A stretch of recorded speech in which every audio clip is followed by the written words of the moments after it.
사람들은 말합니다. 10길 물속은 알아도 한 길 사람 속은 모른다고. 저는 그 말을 비웃었습니다.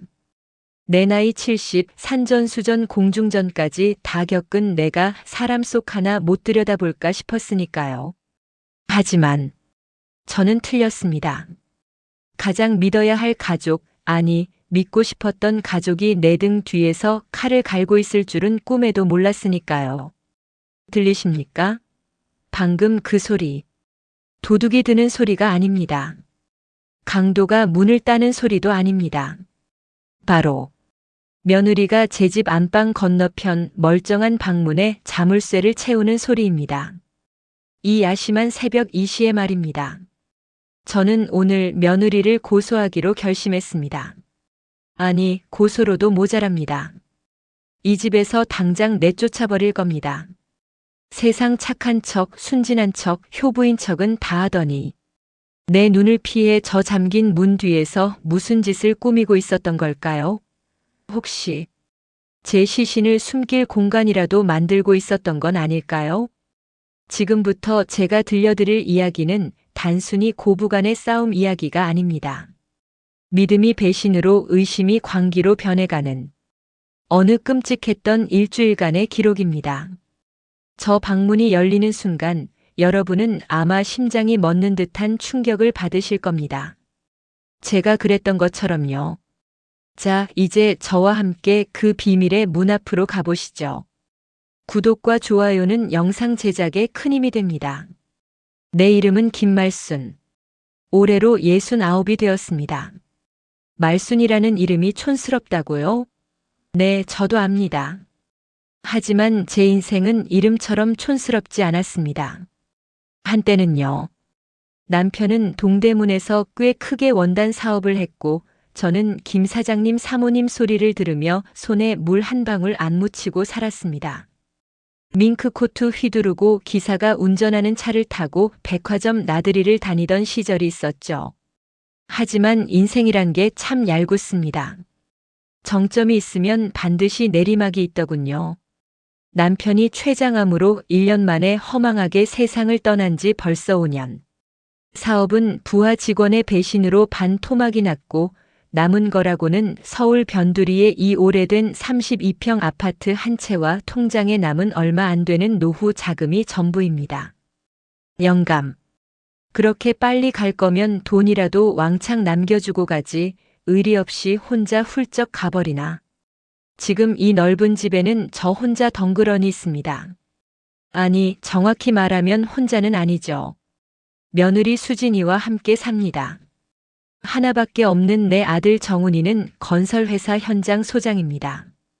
능력 있는 건 자랑스럽지만 그 능력 때문에 지방 현장을 떠돌아다니느라 집에 오는 건 한 달에 한두 번이 고작입니다. 그러니 이 집에는 늙은 시어미와 40살 넘은 며느리 둘만 남은 겁니다. 불편하냐고요? 말해 뭐합니까? 가시방석이 따로 없습니다. 우리 며느리 수진이 겉으로 보면 참 참합니다. 옷차림도 검소하고 말대꾸 한 번 하는 법이 없습니다. 하지만 저는 그 아이가 어렵습니다. 아니, 싫습니다. 무슨 생각을 하는지 도통 알 수가 없거든요. 아침 7시. 며느리가 방문을 열고 나옵니다. 안녕히 주무셨어요. 건조한 인사. 표정에는 아무런 감정이 없습니다. 마치 로봇이 입력된 대사를 읊는 것 같습니다. 그래, 밥은? 먹고 출근할게요. 어머니는요? 난 생각 없다. 이게 우리 대화의 전부입니다. 식탁에 마주 앉아 숟가락질하는 소리만 달그락, 달그락 울립니다. 그 침묵이 어찌나 숨막히는지 밥알이 모래알처럼 씹힙니다. 며느리는 후다닥 밥을 먹고는 다녀오겠습니다. 한마디를 남기고 도망치듯 회사로 가버립니다. 그 아이가 나가고 나면 저는 이 커다란 감옥에 혼자 남습니다. 텔레비전을 틀어놓지만 내용은 귀에 들어오지 않습니다. 하루 종일 입 뻥긋할 사람이 없어서 가끔은 혼잣말로 화초에게 말을 겁니다. 너는 좋겠다. 물만 주면 잘 자라서. 그런데 얼마 전부터 제 일상에 균열이 생기기 시작했습니다. 처음에는 사소한 건망증인 줄 알았습니다. 가스불 위에 냄비를 올려두고 깜빡해서 새카맣게 태워 먹은 게 2번. 슈퍼에 두부를 사러 갔다가 내가 뭘 사러 왔는지 기억이 안 나서 빈손으로 돌아온 게 3번. 그리고 결정적으로 지난주 목요일이었습니다. 친구들과 모임이 있어서 지하철을 탔는데 갑자기 머릿속이 하얘졌습니다. 내가 어디 가는 길이지? 여기가 어디지? 늘 다니던 종로 3가역이었는데 낯선 외국에 떨어진 것처럼 모든 게 생경하고 무서웠습니다. 식은땀이 비 오듯 쏟아지고 심장이 터질 것 같았습니다. 다행히 한참 만에 정신이 돌아와 집으로 돌아왔지만 공포는 가시지 않았습니다. 결국 혼자 신경과를 찾았습니다.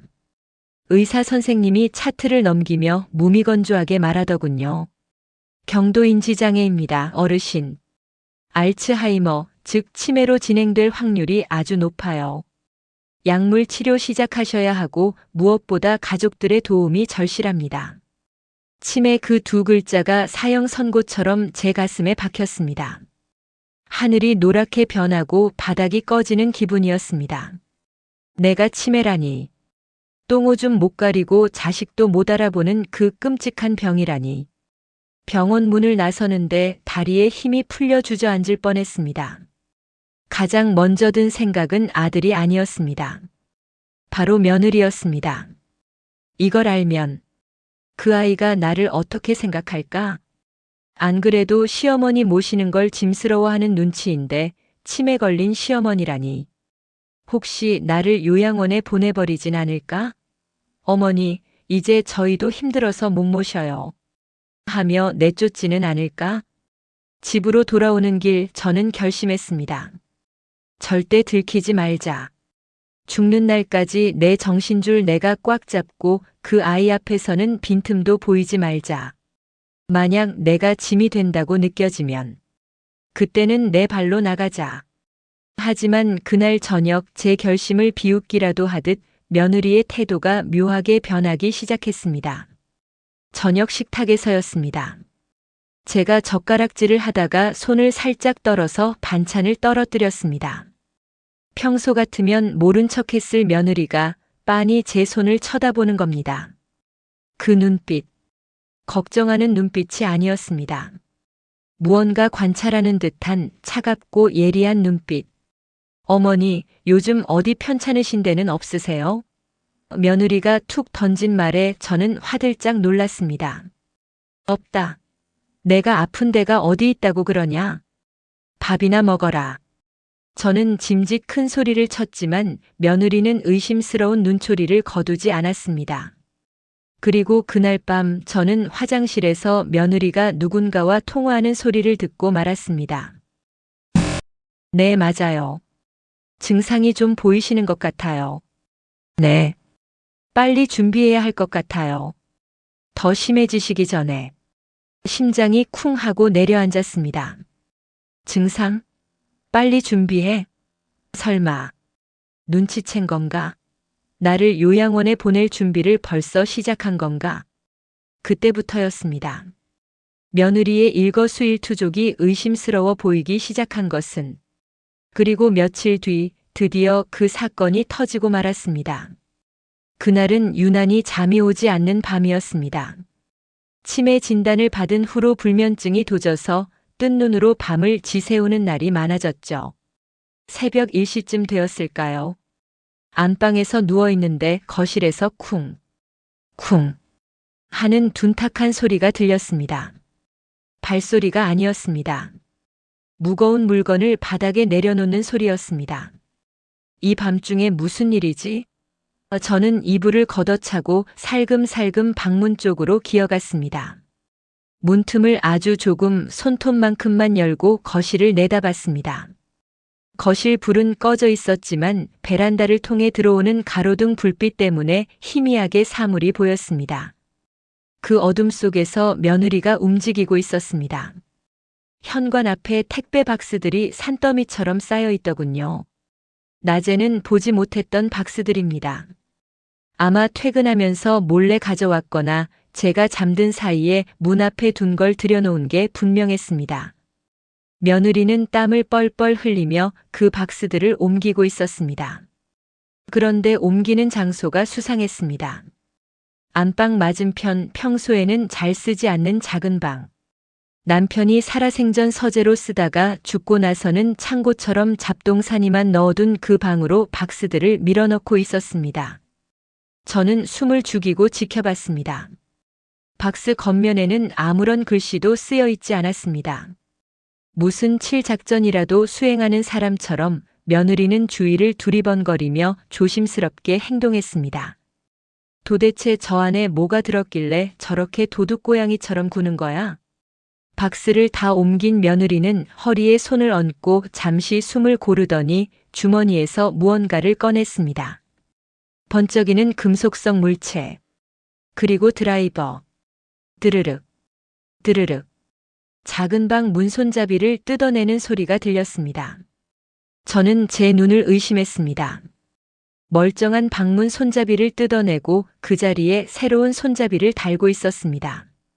그리고는 열쇠 구멍에 열쇠를 꽂아 돌렸습니다. 철컥. 그 소리가 제 심장에 비수를 꽂는 것 같았습니다. 집 안방문을 잠그다니요. 그것도 시어머니 몰래? 이건 명백한 선전포고였습니다. 내 공간에 들어오지 마. 너는 알 필요 없어. 라고 말하는 것과 다름없었으니까요. 모든 작업이 끝난 후 며느리는 안방으로 사라졌습니다. 저는 그제야 방문을 열고 나갔습니다. 식은 땀으로 젖은 등 뒤로 서늘한 한기가 느껴졌습니다. 작은 방 앞으로 다가갔습니다.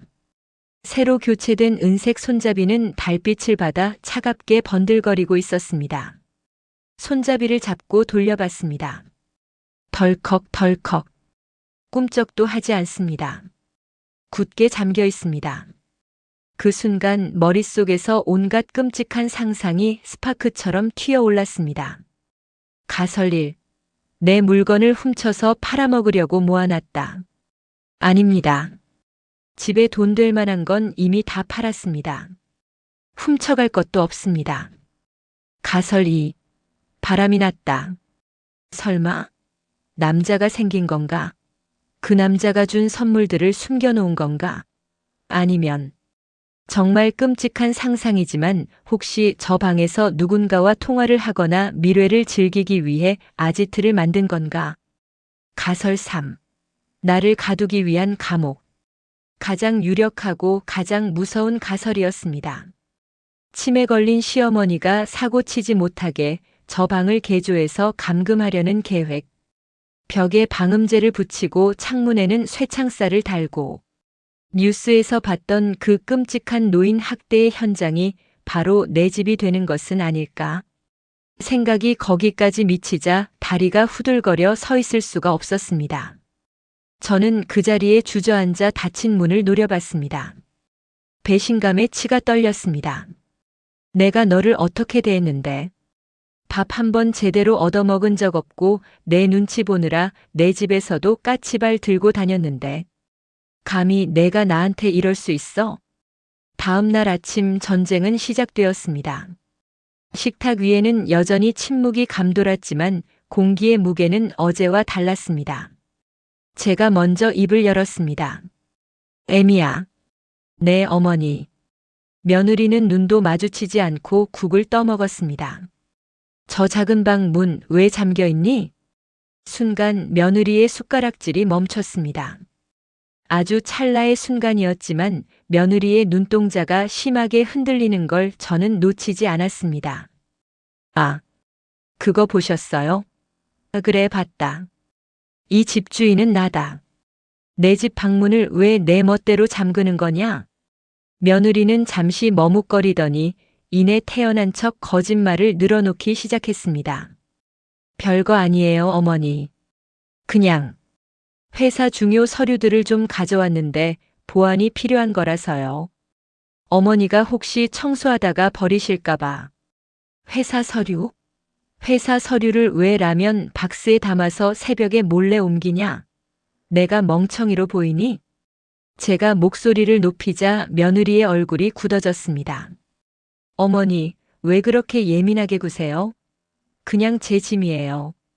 사생활이라고요. 사생활? 시어미 앞에서 사생활 타령이냐? 당장 열어라. 저 안에 든 게 뭔지 내 눈으로 확인해야겠다. 지금은 안 돼요. 며느리가 소리를 빽 질렀습니다. 평소에 큰 소리 한 번 안 내던 아이가 소리를 지르자 저도 모르게 움찔했습니다. 저 출근해야 해요. 늦었어요. 나중에 말씀드릴게요.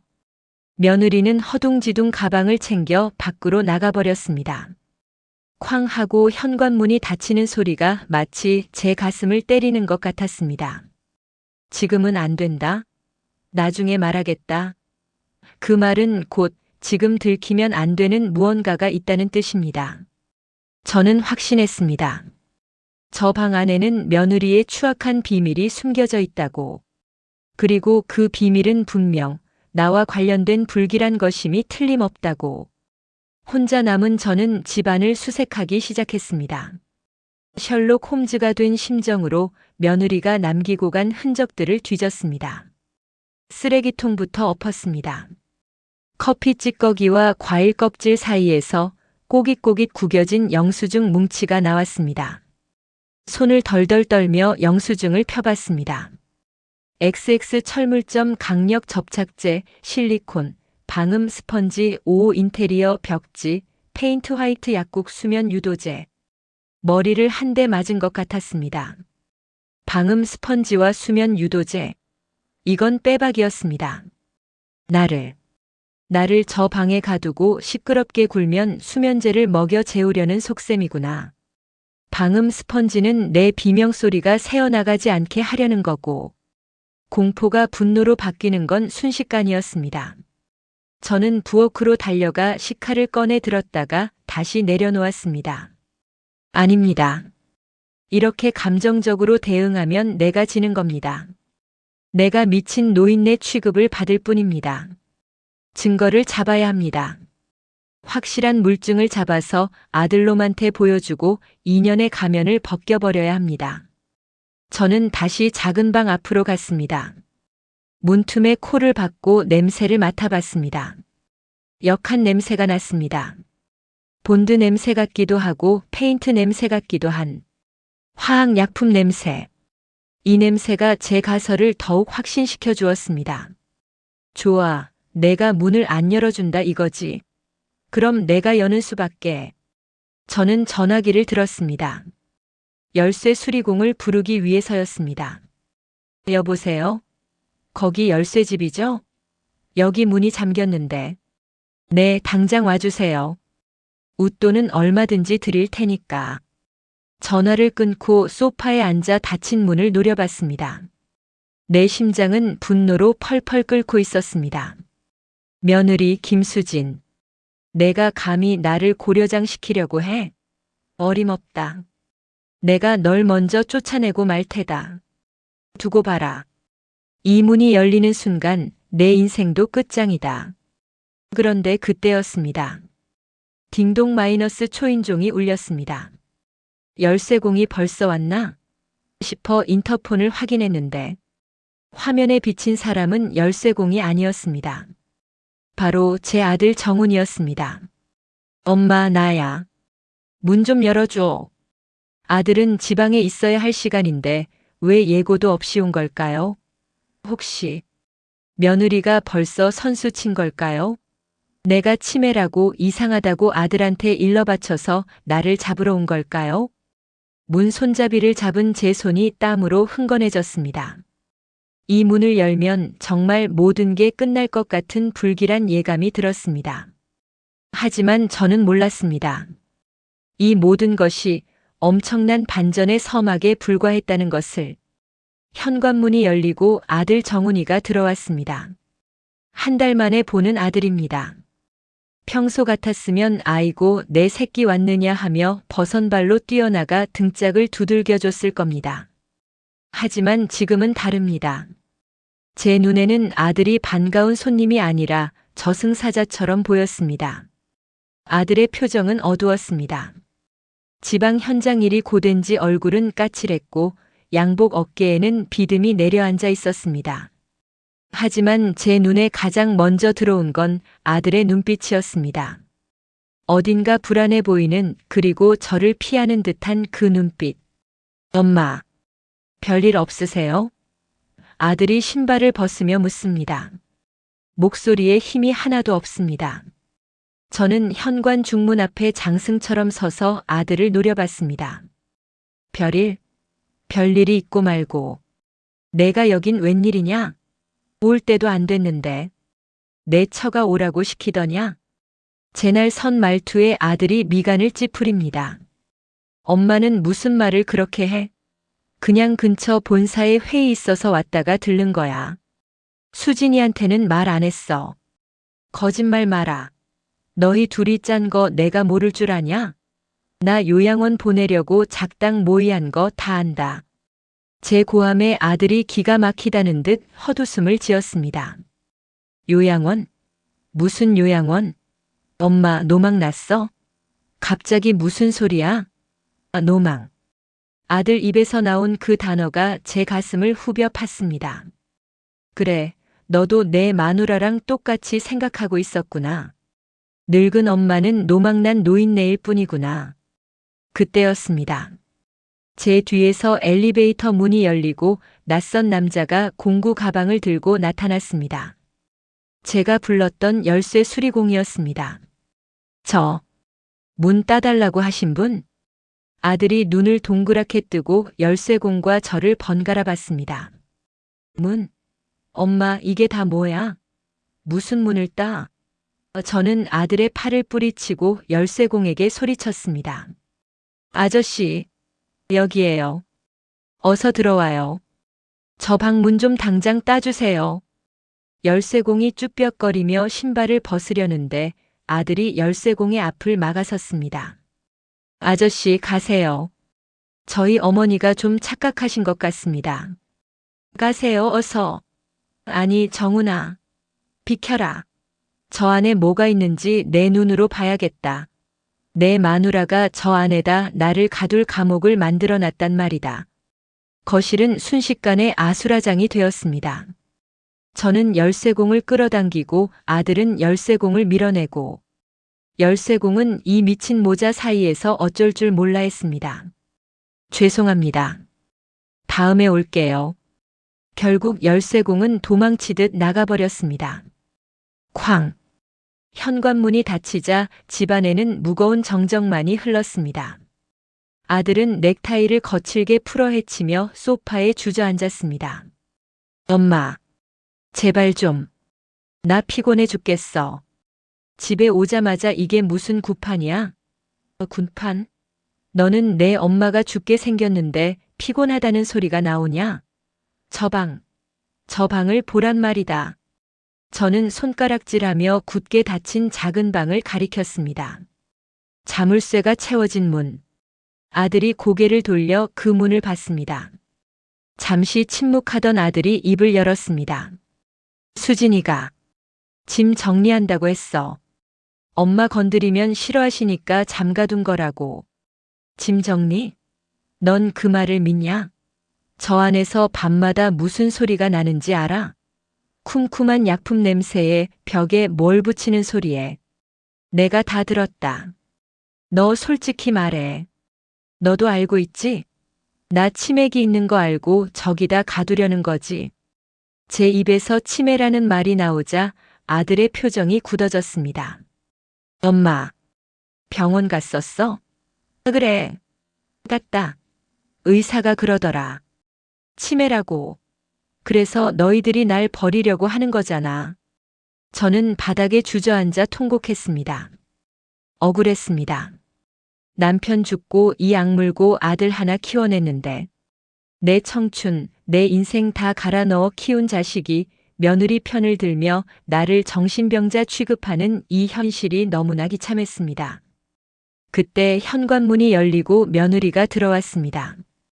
야근을 하다가 아들이 왔다는 소식에 급하게 뛰어온 모양이었습니다. 숨을 헐떡이며 들어온 며느리는 바닥에 주저앉아 우는 저와 화가 난 남편을 보고 얼어붙었습니다. 여보, 어머니. 아들이 며느리를 노려보며 소리쳤습니다. 당신 저 방에 뭐 숨겨놨어? 엄마가 저렇게까지 말씀하시는데 도대체 뭐야? 문 열어. 당장. 오. 아들이 내 편을 들어주는 건가? 잠시 기대했지만 며느리의 반응이 더 가관이었습니다. 며느리는 사색이 되어 방문 앞을 온몸으로 막아섰습니다. 안 돼요. 지금은 절대 안 돼요. 여보, 나 한 번만 믿어줘. 정말 나쁜 거 아니야. 근데 지금은 안 돼. 아직 완성이 안 됐단 말이야. 완성. 그 단어가 제 귀에 꽂혔습니다. 감옥이 아직 완성이 안 됐다는 소리로 들렸습니다. 눈이 뒤집힌 저는 벌떡 일어나 며느리에게 달려들었습니다. 비켜라. 이 여우 같은 년. 내 집이다. 내 집에서 나가. 저는 며느리의 머리채를 잡으려고 손을 뻗었습니다. 그 순간 아들이 저를 거칠게 밀쳐냈습니다. 엄마, 그만 좀 해. 쿵. 저는 엉덩방아를 찌우며 뒤로 넘어졌습니다. 물리적인 충격보다 마음의 충격이 더 컸습니다. 아들이 나를 밀었다. 며느리를 보호하려고 제 늙은 어미를 바닥에 내동댕이 쳤다. 순간 집안에는 찬물을 끼얹은 듯 정적이 흘렀습니다. 아들도 놀랐는지 손을 떨며 저를 쳐다봤습니다. 엄마, 괜찮아? 미안해, 내가 욱해서. 며느리가 비명을 지르며 저에게 달려왔습니다. 어머니. 저는 며느리의 손을 쳐냈습니다. 아들의 손도 뿌리쳤습니다. 손대지 마라. 더럽다. 저는 비틀거며 일어났습니다. 허리가 끊어질 듯 아팠지만 아픈 내색조차 하기 싫었습니다. 두 사람을 차가운 눈으로 내려다보며 말했습니다. 그래. 너희들 뜻이 정그렇다면 알겠다. 내가 나가주마. 이 집 너희들이 다 헤쳐먹든 말든 마음대로 해라. 대신 오늘부로 난 자식 없는 셈 칠 거다. 저는 절뚝거리며 안방으로 들어갔습니다. 등 뒤에서 아들이 엄마 하고 부르는 소리가 들렸지만 문을 쾅 닫고 걸어 잠갔습니다. 침대에 쓰러져 베개에 얼굴을 파묻었습니다. 소리내어 울지도 못했습니다. 너무 기가 막히고 억울해서 눈물조차 나오지 않았습니다. 그저 가슴 속에 시커먼 숫덩이 하나가 들어앉은 것처럼 답답하고 뜨거웠습니다. 거실에서는 아들과 며느리가 싸우는 소리가 들렸습니다.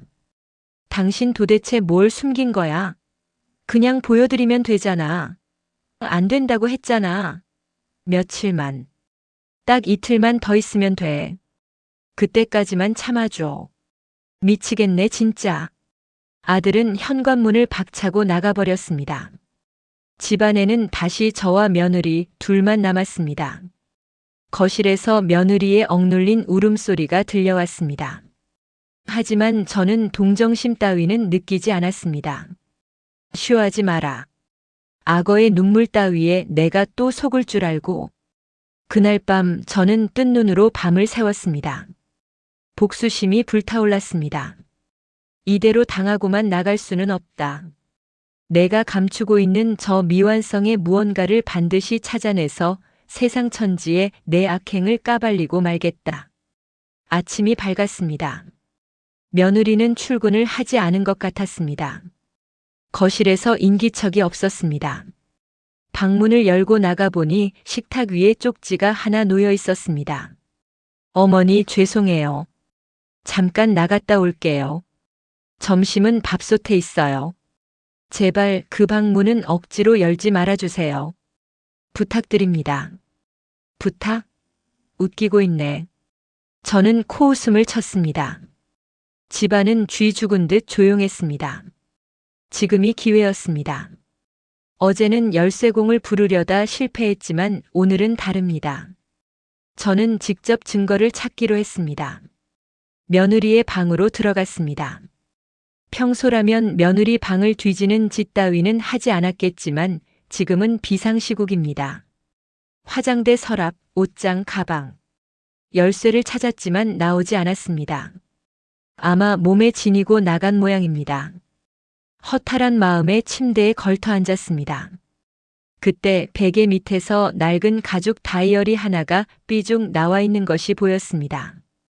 며느리가 항상 끼고 다니던 그 다이어리였습니다. 평소에도 뭘 그렇게 꼼꼼히 적는지 저걸 보며 혼자 웃기도 하고 한숨도 쉬던 모습이 떠올랐습니다.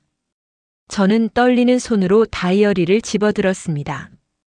이 안에 모든 계획이 들어있을 것이다. 범죄의 기록이. 첫 페이지를 넘겼습니다. 깨알 같은 글씨들이 빼곡했습니다. 10월 1일 어머님이 또 가스불을 켜두고 잊으셨다. 냄비가 다 탔다. 화재 경보기 소리에 놀라 뛰쳐나왔는데 어머님은 멍하니 불꽃만 보고 계셨다. 가슴이 덜컥 내려앉았다. 병원에 모시고 가야 하는데 자존심 강한 분이라 말 꺼내기가 무섭다. 10월 5일 병원 예약. 몰래 선생님과 통화했다. 경도인지장애. 약만 잘 드시면 진행을 늦출 수 있다고 한다. 그런데 어머님은 자꾸 숨기려고만 하신다.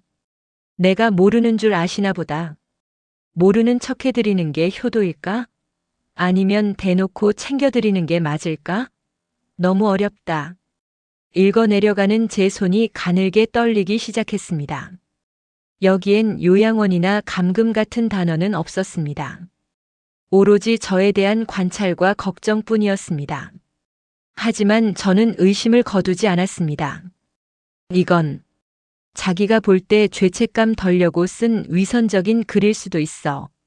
뒷장을 더 넘겼습니다. 10월 15일 오늘 인테리어 견적을 받았다. 300만 원. 너무 비싸다.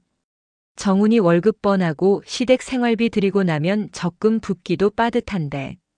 내가 직접 해야겠다. 유튜브 보니까 셀프 인테리어도 할만하다고 하더라. 어머님이 좋아하시겠지? 인테리어? 여기서 또 인테리어라는 말이 나왔습니다. 역시 방을 개조하는 건 맞았습니다. 하지만 그 목적이 문제였습니다.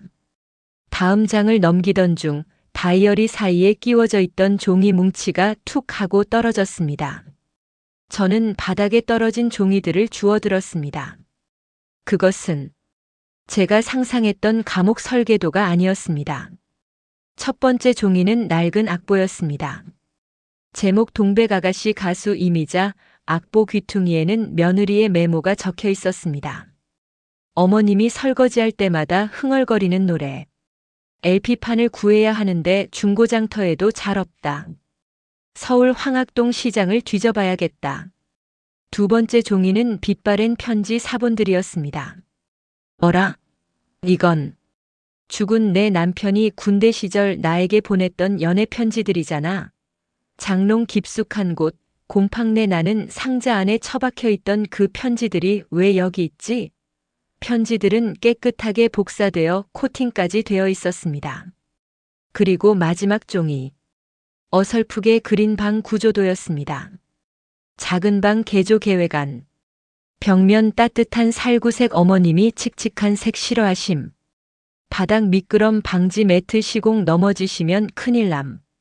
조명 눈부심 없는 간접 조명으로 교체. 핵심 포인트 회상의 벽 만들기. 회상의 벽 그 단어 아래에 빨간 펜으로 별표가 5개나 쳐져 있었습니다. 그리고 그 밑에는 작은 글씨로 메모가 덧붙여져 있었습니다. 치매센터 선생님 말씀 기억을 잃어가는 환자에게 가장 좋은 치료는 행복했던 과거의 기억을 끊임없이 상기시켜주는 것이다. 어머님이 가장 행복했던 시절. 남편분의 사랑을 듬뿍 받던 그 시절을 이 방에 재현해드리고 싶다.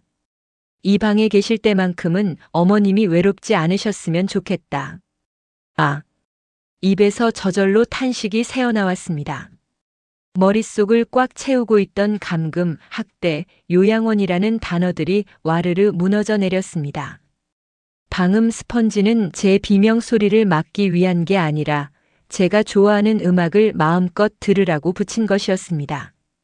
수면 유도제는 저를 재우려는 게 아니라 불면증으로 고생하는 며느리 본인이 먹으려고 처방받은 것이었습니다. 그리고 그 굳게 닫힌 문은 나를 가두기 위해서가 아니라 나를 위한 서프라이즈 선물을 준비하기 위해 잠가둔 것이었습니다. 다리가 후들거려 서 있을 수가 없었습니다. 저는 침대 모서리를 잡고 주저앉았습니다. 다이어리를 가슴에 품고 소리 없이 울먹였습니다. 내가 무슨 짓을 한 거지? 그 아이의 진심을 난도질하고 아들 앞에서 그 아이를 희대의 악녀로 만들어버렸어. 머리채를 잡으려 하고 더럽다고 뿌리치고. 나는 정말 구제불능의 노망난 노인네가 맞구나. 후회는 쓰나미처럼 밀려왔습니다. 하지만 아직 확실하지 않다는 아주 티끌만 한 의심의 찌꺼기가 남아 있었습니다. 사람 마음이란 게 참 간사해서 이렇게 명백한 증거를 보고도 혹시나 하는 마음이 들더군요. 직접 봐야겠다. 그 방 안을 내 눈으로 보기 전까진 며느리의 목을 끌어안고 울 자격도 없다. 그때 현관문이 열리는 소리가 들렸습니다. 어머니, 저 왔어요. 며느리의 목소리였습니다. 그런데 목소리가 평소와 달랐습니다. 뭔가 들떠있는 그리고 아주 조심스러운 목소리. 저는 눈물을 훔치고 거실로 나갔습니다. 며느리는 양손 가득 커다란 쇼핑백을 들고 서 있었습니다. 그 쇼핑백 위로 삐죽 튀어나와 있는 건 오래된 LP판 턴테이블이었습니다. 수진아. 제 목소리가 형편없이 갈라졌습니다. 며느리는 저를 보더니 환하게 웃었습니다. 어제 머리채를 잡힐 뻔했던 사람이라곤 믿기지 않을 만큼 맑은 미소였습니다. 어머니, 식사는 하셨어요? 저 오늘 반차 썼어요. 그리고 이제 준비 다 됐어요. 준비라니? 저 방이요. 며느리는 주머니에서 그 문제의 열쇠를 꺼냈습니다. 은색으로 반짝이는 작은 열쇠. 그것이 이제는 흉기가 아니라 천국으로 가는 열쇠처럼 보였습니다. 어제는 죄송했어요. 아직 페인트 냄새도 덜 빠지고 정리도 안 돼서 보여드리기 부끄러웠거든요. 정훈이한테도 비밀로 하느라 싸우기까지 하고. 하지만 이제 보여드릴 수 있어요. 며느리가 제 손을 잡았습니다. 따뜻하고 거친 손. 자세히 보니 며느리의 손가락 끝에는 하얀 페인트가 묻어 있었고 손등에는 긁힌 상처가 밴드로 붙여져 있었습니다. 그 상처를 보자 가슴이 미어지는 것 같았습니다. 가요, 어머니. 제가 어머니를 위해 만든 세상에서 하나뿐인 공간이에요. 우리는 작은 방 앞으로 걸어갔습니다. 한 걸음 한 걸음이 천근만근 무거웠습니다. 죄책감과 기대감 그리고 미안함이 뒤섞여 심장이 터질 것 같았습니다. 며느리가 열쇠를 꽂았습니다. 철컥. 경쾌한 소리와 함께 자물쇠가 풀렸습니다. 며느리가 문고리를 돌리고 천천히, 아주 천천히 문을 열었습니다. 그 순간 문틈 사이로 쏟아져 나온 것은 쿰쿰한 곰팡내도 독한 약품 냄새도 아니었습니다. 은은한 라벤더 향기 그리고 제가 30년 전 남편과 함께 듣던 그 옛날 노래의 선율이었습니다. 문이 열렸습니다. 제 눈앞에 펼쳐진 광경에 저는 그만 숨 쉬는 법조차 잊어버렸습니다. 그곳은 더 이상 곰팡이 냄새나는 창고가 아니었습니다. 그곳은 김말순 박물관이었습니다. 방의 사면 벽이 온통 저로 가득 차 있었습니다. 정면 벽 가장 잘 보이는 곳에는 커다란 현수막 같은 것이 걸려 있었습니다. 손으로 한 글자 한 글자 오려서 만든 글씨. 세상에서 가장 아름다운 여인 김말순 여사의 인생을 기억합니다. 그 아래로 수십 장의 사진들이 연대기 순으로 액자에 담겨 있었습니다. 맨 왼쪽 빛바랜 흑백 사진 속에는 양갈래 머리를 따은 17살의 제가 수줍게 웃고 있었습니다. 친정 엄마가 살아계실 때 찍어준 유일한 독사진이었습니다. 저 사진이 어디 있었지? 앨범 깊숙이 박혀 있던 걸 며느리가 찾아낸 모양입니다. 그 옆에는 남편과 올린 결혼식 사진. 족두리를 쓰고 연지곤지를 찍은 내 모습과 듬직했던 남편의 젊은 날. 그리고 갓 태어난 아들 정훈이를 품에 안고 젖을 물리던 사진. 남편이 처음으로 사준 자가용 앞에서 선글라스를 끼고 폼을 잡던 사진. 환갑 잔치 때 곱게 한복을 차려입고 노래를 부르던 사진. 사진 하나하나마다 며느리의 손글씨로 쓴 설명이 붙어 있었습니다. 1978년 봄. 어머니가 아버님을 처음 만난 날. 이날 아버님은 어머니 미모에 반해 전봇대에 부딪히셨다고 함. 1985년 겨울. 정훈 씨가 폐렴으로 아팠던 날. 어머니는 사흘 밤낮을 한숨도 안 자고 간호하셨음. 위대한 어머니. 제 인생의 모든 희로애락이 제가 잊고 살았던 그 찬란했던 순간들이 그 방 안에 박제되어 숨쉬고 있었습니다. 시선을 돌려보니 방 한구석에는 낯익은 물건들이 놓여 있었습니다. 제가 시집 올 때 해왔던 낡은 자개장. 버리려고 내놨던 건데 며느리가 몰래 주워와 오칠을 다시 했는지 반짝반짝 빛이 났습니다. 그리고 그 위에는 남편이 생전에 쓰던 돋보기 안경, 손목시계, 그리고 즐겨 피우던 파이프 담배가 가지런히 놓여 있었습니다. 마치 남편이 방금 전까지 앉아 있다가 나간 것처럼. 방 안에는 은은한 라벤더 향기가 감돌았고 턴테이블에서는 이미자의 동백 아가씨가 잡음 하나 없이 깨끗하게 흘러나오고 있었습니다. 그 노래는 남편이 술 한잔하고 들어오면 제 손을 잡고 불러주던 바로 그 노래였습니다. 아, 입 밖으로 터져나온 것은 말이 아니라 짐승의 울음소리 같은 신음이었습니다. 다리에 힘이 풀려 그 자리에 주저앉고 말았습니다.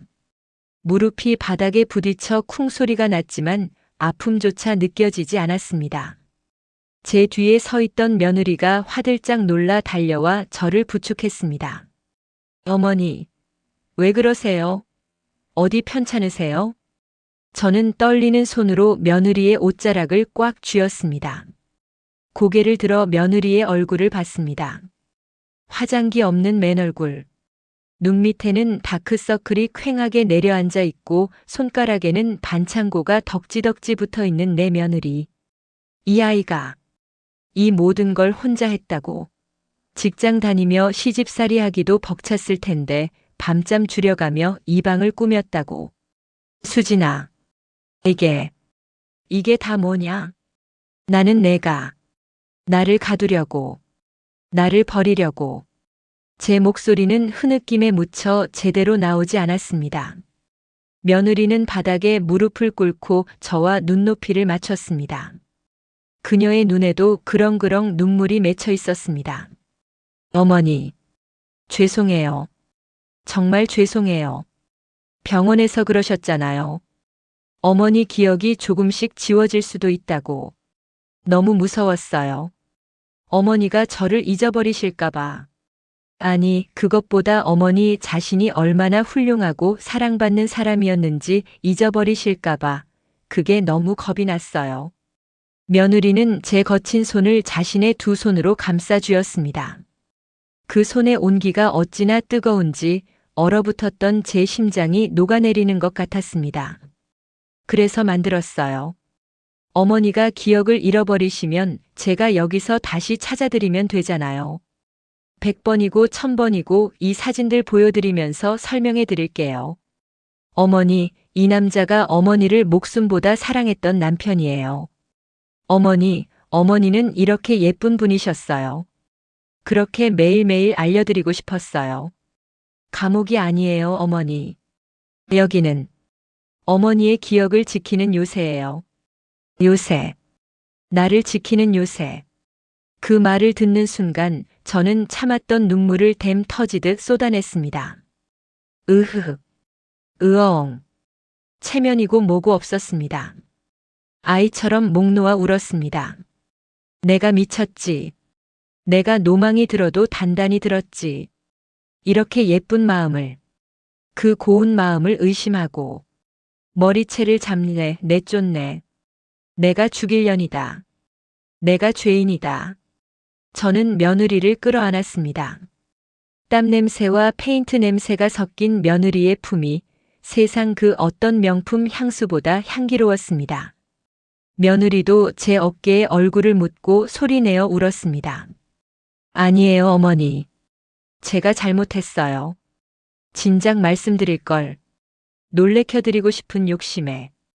우리는 좁은 방 입구에 주저앉아 서로를 부둥켜 안고 한참을 울었습니다.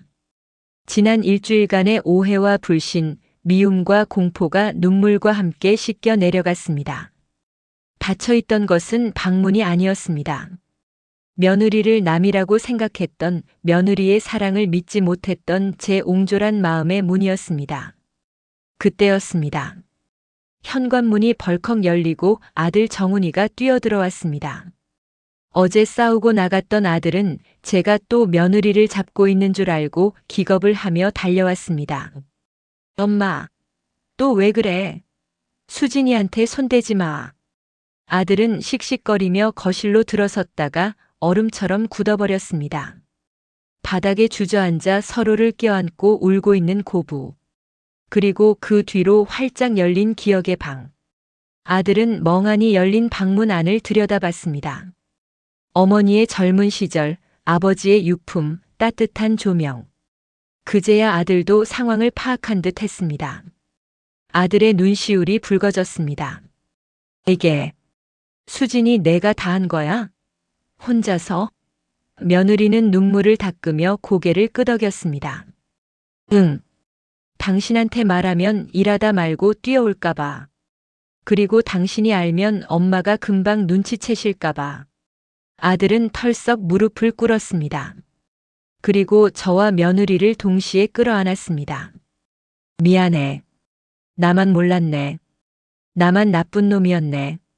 엄마 아픈 것도 모르고 마누라 고생하는 것도 모르고 밖에서 돈 번다는 핑계로 나만 편하게 살았어.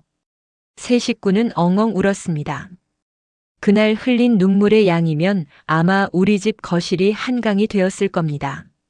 하지만 그 눈물은 슬픔의 눈물이 아니었습니다. 가족이라는 이름의 끈끈한 접착제였습니다. 한참을 울고 난 뒤 우리는 눈물 콧물 범벅이 된 얼굴을 서로 쳐다보며 푸아 웃음을 터뜨렸습니다. 어머니 얼굴이 그게 뭐예요? 팬더 같아요. 너는 뭐 예쁜 줄 아냐? 화장 다 번져서 꼭 귀신 같다. 아이고, 우리 집 여자들 기가 새서 내가 못 살겠다. 그날 저녁 우리는 기억의 방에서 조촐한 파티를 열었습니다. 며느리가 사온 케이크에 촛불을 켰습니다. 생일도 아니었지만 우리 가족이 다시 태어난 날이었으니까요. 저는 촛불 앞에서 소원을 빌었습니다. 하나님, 제 기억을 가져가셔도 좋습니다. 하지만 이 순간 우리 며느리의 따뜻한 눈빛과 아들의 든든한 어깨만큼은 가장 마지막까지 남겨주세요. 며칠 뒤 저는 며느리를 불러 식탁에 앉혔습니다. 그리고 서랍에서 서류 봉투 하나를 꺼내 밀었습니다. 이게 뭐예요, 어머니? 열어봐라. 며느리가 조심스레 봉투를 열었습니다. 그 안에는 증여 계약서가 들어 있었습니다. 이 아파트 제 명의로 된 이 집을 며느리와 아들 공동 명의로, 아니 며느리의 지분을 70%로 하여 넘겨준다는 서류였습니다. 어머니, 이게 뭐예요? 안 돼요. 저 이런 거 바라고 한 거 아니에요. 며느리는 펄쩍 뛰며 서류를 다시 밀어냈습니다. 저는 며느리의 손을 꼭 잡고 말했습니다. 안다. 내가 바라고 한 거 아니라는 거. 그래서 주는 거다. 나중에 내가 정신이 온전치 못하게 되면 누가 와서 사기를 칠지 어찌하냐? 그리고 이건 내 유산 미리 주는 거 아니다. 뇌물이다. 뇌물이요? 그래. 앞으로 나 죽을 때까지 내 기억에 방지기 해달라는 뇌물. 내가 벽에 똥칠을 하더라도 나 미워하지 말고 끝까지 내 옆에 있어 달라는 시어미의 욕심이다. 며느리의 눈에서 또다시 눈물이 툭 떨어졌습니다. 어머니, 뇌물 안 주셔도 돼요. 제가 끝까지 지킬 거예요. 어머니 기억도 어머니 자존심도. 그래, 고맙다. 내 딸, 수진아. 처음이었습니다. 제가 며느리를 딸이라고 부른 건 그 한마디에 며느리는 어린아이처럼 제 품에 파고들었습니다. 그 후로 우리 집은 완전히 달라졌습니다. 저는 더 이상 며느리의 눈치를 보지 않습니다. 며느리도 저를 어려워하지 않습니다. 가끔 제가 가스불 끄는 걸 잊어버리면 며느리가 웃으며 말합니다. 어머니, 소방차 부를까요? 아니면 제가 뽀뽀해 드릴까요? 그러면 저는 에이그 망측해라 하며 웃어넘깁니다. 제 기억은 예전보다 조금 더 흐릿해졌습니다. 가끔은 아침에 눈을 뜨면 여기가 어딘지 헷갈리기도 합니다. 하지만 괜찮습니다. 방문을 열면 그곳에 나의 역사가 있고 나를 지켜주는 든든한 수호천사가 있으니까요. 여러분, 지금 댁의 방문은 열려 있나요? 아니면 닫혀 있나요? 혹시 가족이라는 이유로 말 안 해도 알겠지 하며 마음의 문을 잠그고 계시지는 않나요? 저는 하마터면 제 인생에서 가장 소중한 보물을 잃을 뻔했습니다. 의심이라는 색안경을 끼고 보니 천사가 마녀로 보이더군요. 하지만 그 굳게 닫힌 문을 열었을 때 저는 깨달았습니다. 진실은 언제나 우리의 생각보다 훨씬 더 따뜻하다는 것을요. 치매, 무서운 병이죠. 나 자신을 잃어가는 형벌 같은 병입니다. 하지만 저는 두렵지 않습니다. 제 머릿속의 지우개가 아무리 열심히 지워대도 제 가슴 속에 새겨진 우리 며느리의 사랑은 절대 지워지지 않을 테니까요. 오늘 저녁 쑥스럽더라도 며느리에게, 남편에게, 자식에게 한번 말해보세요. 고맙다, 사랑한다라고요. 그 한마디가 닫혀있던 마음의 빗장을 여는 만능 열쇠가 될 겁니다. 지금까지 세상에서 제일 행복한 시어머니, 아니 수진이 엄마 김말순이었습니다. 제 이야기를 들어주셔서 감사합니다.